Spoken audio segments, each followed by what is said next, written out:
안녕하세요 여러분의 한국말 잘해요.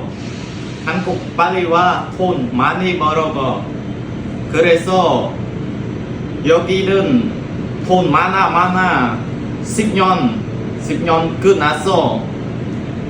캄보디아 가, 필리핀 가, 돈 많아. 집에 만들었어, 호텔 만들었어.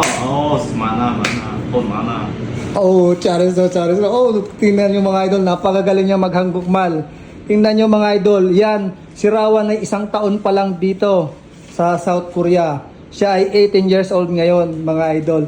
Ang galing, di ba? Tingnan nyo paano maghangukmal, tinalo pa yung katulad ko 8 taon. Grabe ako na yan sa sarili ko mga idol. Napakagaling na bata. 6 na buwan siyang nag-aral sa Cambodia ng hangukmal.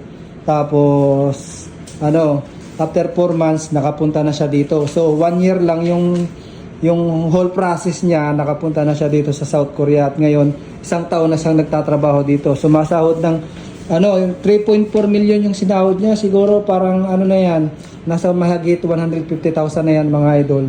Sipagan natin mag-aral, huwag tayong magpatalo sa ating mga sagabal sa buhay, pag-aralan nating mabuti ang Korea.